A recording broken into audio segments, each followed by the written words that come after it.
There we go. Now, recording again. Here we go. So, test one.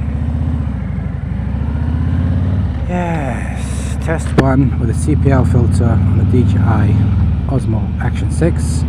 I have the mic positioned in the same location I had the Osmo Nano, and it got me thinking, maybe because I had the mic pointing upwards on the side, the sound quality was not as good. And now what I've done is I've put the Action 6 mic in the location where I had the Nano earlier, and this is just me testing out the Osmo Action 6 with the CPL lens on super night mode, and I'm going to keep turning around the mic to see which is the best location for me, because hopefully I have this plan right tomorrow that I want to capture footage and audio and, you know, a motor vlog.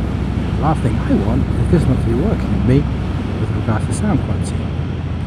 Yeah, so the X5 has stopped recording, at least that's still going, which is a good thing.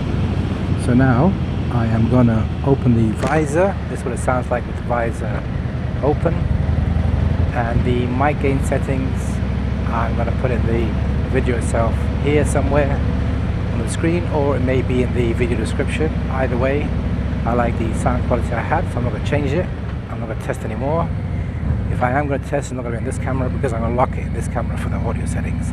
Now what I'm going to do is I'm going to turn the mic upwards, yeah, as I had it on the, hold on a second.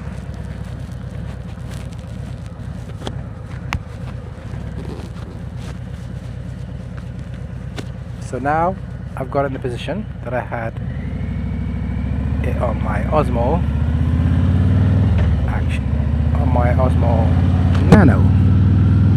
So this mic is now facing upwards, and normally I see a lot of motor vloggers have the mic facing in towards the cheek pad, but me, no, I'm not doing that. I've got it facing up, I've got dead cat on, I've got the gains at -12, so I should be good to go, and I've got not that much wind entering my helmet, so I should be okay. I mean, the sound quality on the previous video I liked it a lot on the Osmo 6, on the Action 6, sorry. So now the last test I'm going to do for this Action 6 is put the mic in front of my mouth. So why don't we just pull over here? There we go. Let's pull over to one side, and then I'm going to place the mic right in front of me, in front of my mouth. Here we go. Visor open. Mic placement location change, and we're going to drop it in like I had on the previous. Now I'm going to have 3 tests done. I've got the mic facing downwards, so the dead cat is just touching barely my bottom lip, and this is the visor closed. And then what I'm going to do is I'm going to move it to the right, top and left, and we'll see which one sounds better. I mean, this is what we're doing, looking for the best audio quality out there, because once you get the audio quality dialed in, that's it, you're set up. And once you're set up, it makes your rides even better. So why not, right? Go through all this pain of testing and so forth to look for that best amazing audio setup.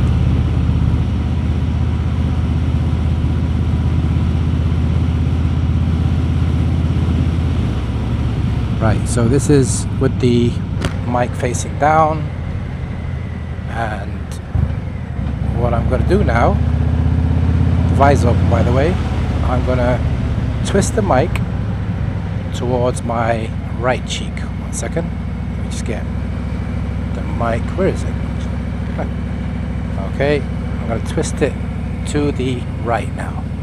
So the mic is now to the right.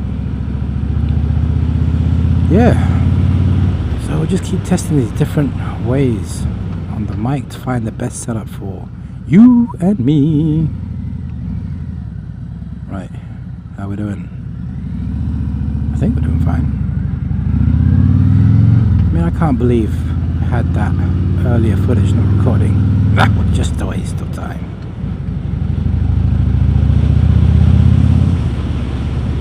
Yeah, so this is with the mic facing the right position, and the previous to this is in the down position, just so we don't forget, because I forget, so I keep telling myself.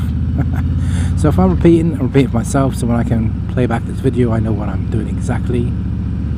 Let's see, now let's crack open the visor like so. Visor's cracked open. Now I'm going to turn the mic upwards towards my upper lip. There you go. Now this is the mic up, facing up north, as they would say, and I have the visor still open. I'm now going to shut the visor, so let's hope that there's going to be a better sound difference. You know, the funniest thing is, I was watching the footage. I'm not driving fast, but it feels like I'm driving fast in the footage. And I think, honestly, for moto vlogs, anything above 60, yeah, it's a no-go. Unless DJI Insta360 or somebody out there drops a mic with higher, lower, minus gains and made specifically for moto vlogs, then it's a different story. But for now, I think if you're going to do moto vlogs, for me, talking to me now, I think keep it under 60 and you should be fine. I did try a little hack somebody did by placing like this type of plastic part in between the mic mesh and the mic. Yeah, that didn't work for me. I tried. It worked for him, but it didn't work for me. Yeah, sometimes I always ask myself, I wonder, do people really share what they have learned, or are they doing more settings in the actual editing part? Yeah, post edit. See, you can play around with the gains and so forth, and in the editing part, and I don't do that. I want it to record as is for people out there who owns an action camera and has this mic and just wants to record. They haven't got time to edit and post like me sometimes, and I just want to be able to edit on the go, just upload and go. I don't want to be playing around with more settings and editing in the app. So the last test, I'm going to point the mic to the left. 1 second. Visor open. Let's point this mic to the left, and I'm going to do it right now. There we go. Mic is pointing to the left. And I've got my center mic opposite. I hope it doesn't, you know, impact with feedback between two mics. We'll find out anyway. Yeah, so I think we're on the right track. Yeah.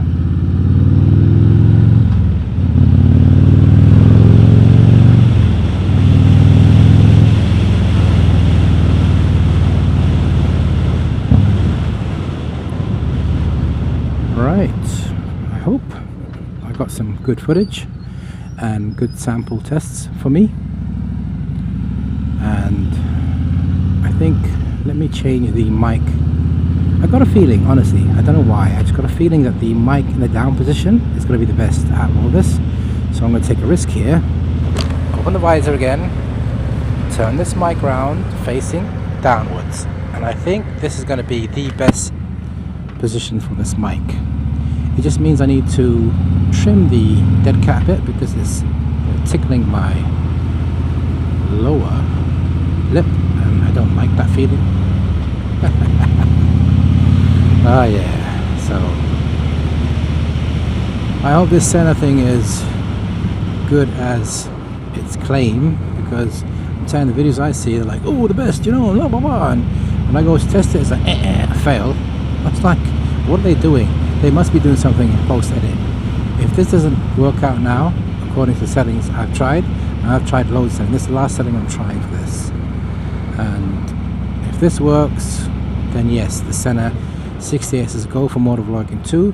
Otherwise, I still use my old center. I think, I can't remember what is it, 10C Evo was the best, and the 50C I also have, so 30C, I can't remember. Anyway, I have a camera version of the center 2, which I need to dial it in for the audio, because that's crap as well.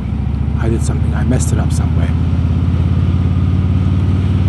Plus I just got a firmware update for the center, so that should be taking care of any bugs I had previously. So this is now on the new updated version of the Senna firmware, so there should be something different, I hope. We'll see how it goes.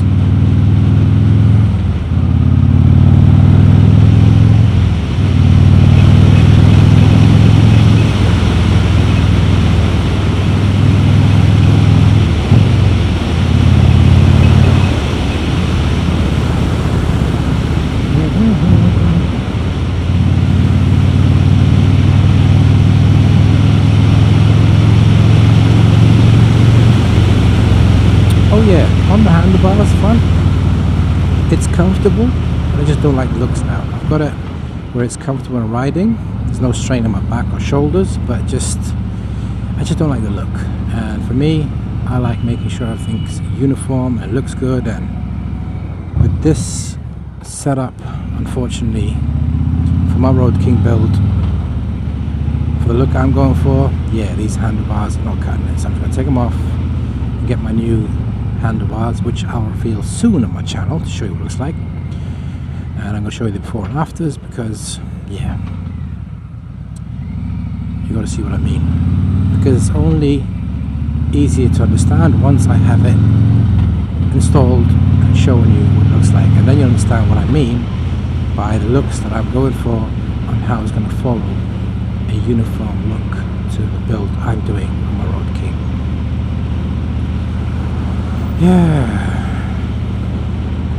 I'm still in the decision, mind decision, whatever you call it, you know, to whether to put auxiliary lights on the side, on the top, because I've got the Denali's on my engine guard.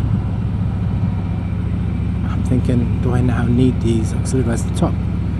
It might look too much, you know, I don't know. But I know the rear needs lights and they're on the way, so once that comes I can get my saddlebag lights installed, and I'll get the tail light installed as well. What else did I get? Oh yeah, I got the rear fender stretch, so it matches the stretch bags, so finish that look at the back. And I got a little medallion here that covers up that key over there, which is down here, with a king's crown, you know, to match the king. And then, what else? I think it's, I can't remember what else did I get. I don't know. Oh yeah, the handlebars, cables. I think that's about it for now, because I've already put a lot of accessories on this bike to make it mine. I've got, what, Thrasher Supply floorboards, brake pedal, back passenger pegs, red. You know I like red. And then I'll go over the parts I've installed on this bike during the daytime. Nice area. I'll just go over it and explain every detail why I've run with these different brands on my bike. So you out there, in case you're looking to build your Harley, be it a Road King, Street Glide, Road Glide, whatever it is, at least it gives you an idea what it looks like. Right, that's it. I am out for tonight. Stop recording. It's my own test, just testing with the mic on the right position, because the dead cat was getting in my way, but I can trim it down. But the sweet spot of getting this mic, yeah, I'm gonna have to keep playing around to find out. Anyway, I think that's enough for now, so I'll see you all. I'm out.